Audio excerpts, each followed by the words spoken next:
Bonsoir à tous, Vera et moi, on vous souhaite une très bonne soirée.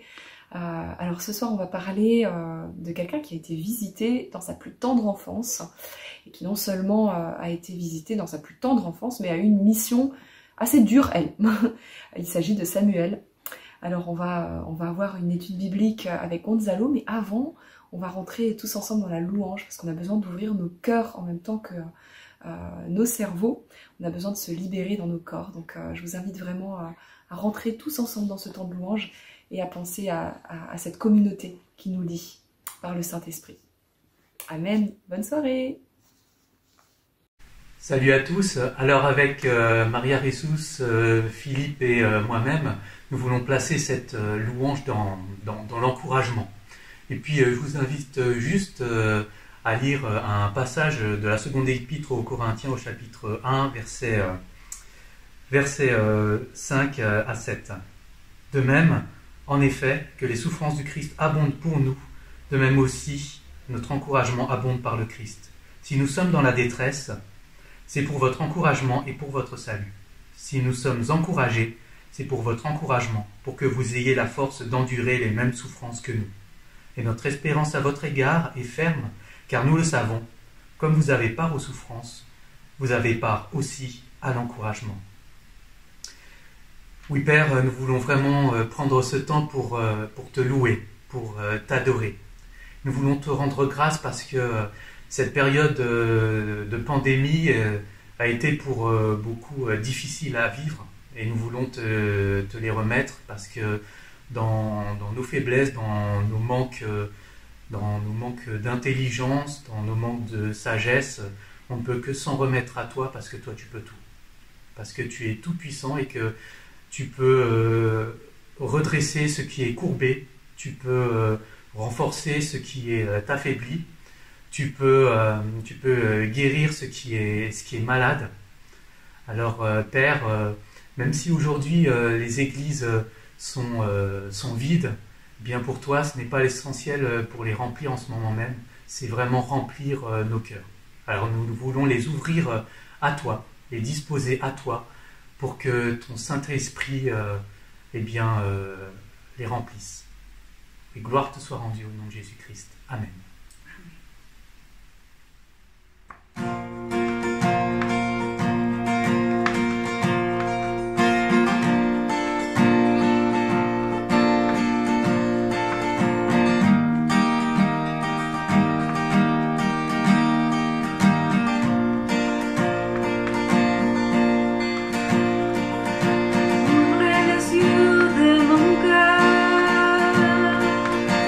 Ouvre les yeux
saint, tu es saint.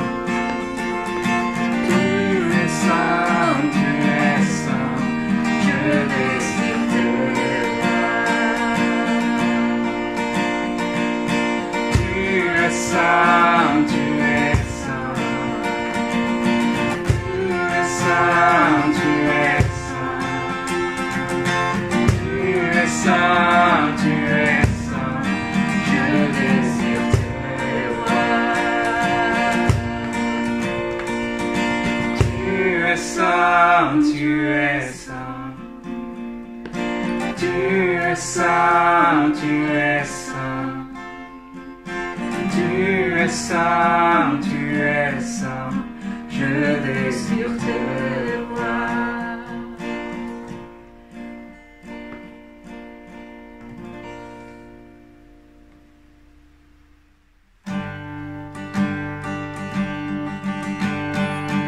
Quel sujet pour que le roi des cieux ouvrait ses bras, perdu mais trouvé par sa grâce, son amour pour moi, son amour pour moi. Il m'a libéré, pas de tes payés. Je suis enfant de Dieu, je suis à lui. Il m'a racheté à la croix, sans son bras. J'étais esclave du péché, mais il m'a sauvé. Jésus m'a sauvé. Il m'a libéré, pas de tes payés. Je suis enfant de Dieu, je suis à lui. Et dans sa maison, j'ai trouvé ma place. Je suis enfant de Dieu, je suis à lui. Je suis choisi et affranchi. En toi, je sais qui je suis. Tu es pour moi, pas contre moi. En toi, je sais qui je suis. Je suis choisi et affranchi. En toi, je sais qui je suis. Tu es pour moi, pas contre moi. En toi, je sais qui je suis. Oh, en toi, je sais qui je suis. Tu m'as libéré, pas de tes payés. Je suis enfant de Dieu, je suis à lui. Et dans sa maison, j'ai trouvé ma place. Je suis enfant de Dieu, je suis à lui. Et dans sa maison, j'ai trouvé ma place. Je suis enfant de Dieu, je suis à lui.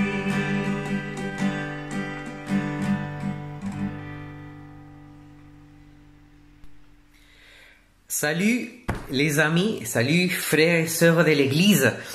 Et je suis content de pouvoir partager ce soir avec vous de l'histoire de Samuel, le dernier juge d'Israël. Alors, pour ça, parce qu'il est le dernier juge, qu'on va ce soir finir notre série de messages sur les juges d'Israël. Et le texte biblique qu'on va voir ce soir, on le trouve dans le livre de 1 Samuel. D'abord, dans le chapitre 3. Après, dans le chapitre 7, du verset 2 à 17. Et finalement, dans le chapitre 8. On va parler de Samuel, mais d'abord, je vous invite à la prière. Merci Seigneur, merci parce que tu nous as révélé ta parole. Merci parce que on est sûr qu'on va trouver un message, que tu as un message pour nous ce soir, pour notre vie. On te demande l'action de ton esprit pour comprendre ton message, pour comprendre la Bible, ta parole, pour pouvoir appliquer ce message dans la vie quotidienne, dans toutes les choses que nous faisons chaque jour. Au nom de Jésus, notre Seigneur et Sauveur. Amen. Alors, Samuel, le dernier juge, il était prophète aussi. On est situé dans le livre de 1 Samuel. Le livre, au début, nous montre à Anne et Elkana. Anne était une femme qui ne pouvait pas avoir d'enfant. Alors, elle a prié Dieu, elle a prié beaucoup, et elle a demandé un miracle. Et Dieu a fait le miracle. Dieu lui a donné un fils, Samuel. Et pour ça, Anne a consacré son fils à Dieu. Et la Bible nous dit dans le chapitre 3 que comme Samuel il était consacré par sa mère, le chapitre 1 verset 1 dit: le jeune Samuel accomplissait le service de l'Éternel auprès d'Élie. Alors il accomplissait le service de l'Éternel auprès d'Élie. Mais dans le même chapitre 3, mais dans le verset 7, dit, c'est un peu bizarre parce que dit, dans le verset 7, or Samuel ne connaissait pas encore l'Éternel et celui-ci ne lui avait encore jamais parlé directement. Alors, comment on comprend ça? Pour moi, c'est fou. Comment on comprend qu'il accomplissait le service de l'Éternel auprès d'Élie, mais qu'il ne connaissait pas encore l'Éternel et celui-ci ne lui avait encore jamais parlé directement. Comme ça commence cette histoire. Mais Dieu s'est révélé à la vie de Samuel. On voit ça dans le chapitre 3 aussi, que Dieu s'est révélé, l'Éternel s'est révélé à la vie de Samuel. Et Dieu a utilisé Samuel pour annoncer la condamnation de la famille d'Élie, le grand prêtre. Parce que les fils d'Élie ont été aussi au service de l'Éternel, mais ils ont fait un mauvais service. Ils ont péché d'une manière très évidente pour tout le peuple. Et pour ça, Dieu a condamné la famille d'Élie. Et Dieu utilise, comme je vous ai dit, Dieu utilisait Samuel pour annoncer cette condamnation. Alors, Dieu s'est révélé à Samuel. Et le texte dit aussi, dans le chapitre 3, que Dieu était toujours avec lui, avec Samuel. Dieu a agi toujours dans la vie de Samuel. Et qui a été évident pour tout le peuple. La fidélité de Samuel. Et tout le peuple a reconnu que Samuel était un vrai prophète de Dieu. Quelqu'un qui accomplit le service d'une manière juste, le service à Dieu. Que Dieu parlait à travers lui. Mais l'histoire continue. Et dans le chapitre 7 et dans le chapitre 8, on voit que le peuple, depuis quelques années, a demandé un roi. À travers Samuel. A demandé à Dieu, à travers Samuel, un roi. Pourquoi? Parce que Samuel était très vieux, dit le texte. Et il a mis pour l'administration de la justice à ses fils. Mais les fils de Samuel ont fait aussi un mauvais service. Et pour ça, le peuple a demandé ce roi, un roi. Et Dieu a répondu la demande à travers Samuel. Et il a dit qu'il va donner un roi, mais que le peuple devra vivre soumis à ce roi.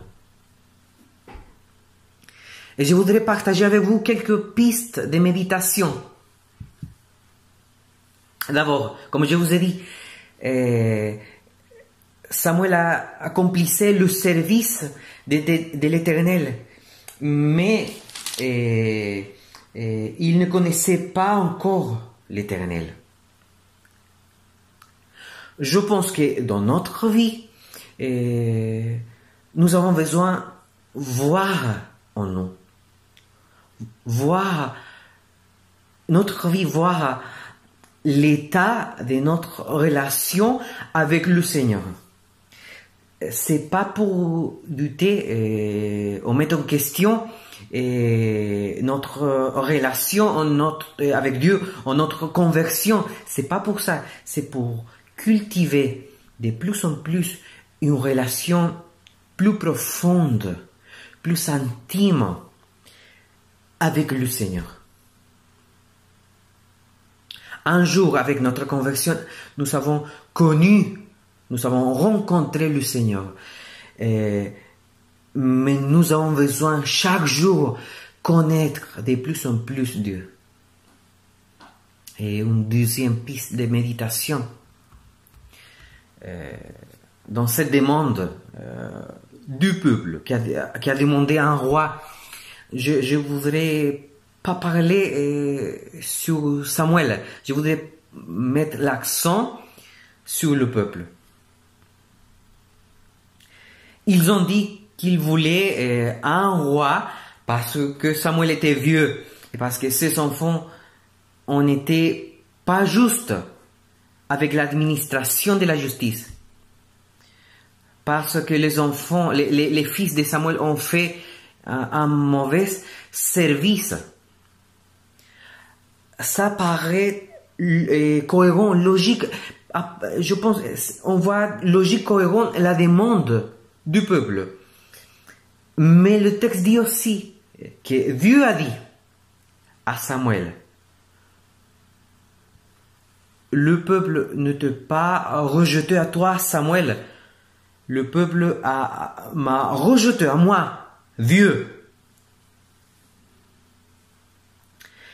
Parce que le peuple a dit, tous les Israélites ont dit, tous les autres peuples ont un roi. Alors le peuple a cherché, les Israélites ont cherché la sécurité dans un roi humain, mais pas dans le roi de l'univers. On cherchait la sécurité dans un roi humain, mais pas dans le roi qui est sur toutes les choses. Ils ont cherché la sécurité, la confiance, mettre la confiance dans quelque chose visible, mais pas dans le Dieu invisible. Alors, les deux choses, les deux pistes de méditation d'abord. Nous avons besoin de cultiver notre relation avec le Seigneur. Nous avons besoin de connaître chaque jour de plus en plus le Seigneur. Et la deuxième piste, nous avons besoin de mettre notre confiance, chercher notre sécurité en Dieu, pas dans les choses humaines, pas dans les choses de ce monde, mais en Dieu, même s'il est invisible, mais il est sur toutes les choses, il est le Seigneur, le roi de l'univers. Merci, frères et sœurs, pour ce moment de partage. Je vous invite à lire ce livre 1 de Samuel, et pour ce soir de manière en particulier le chapitre 3, le chapitre 7 et le chapitre 8. Que Dieu vous bénisse. Au revoir.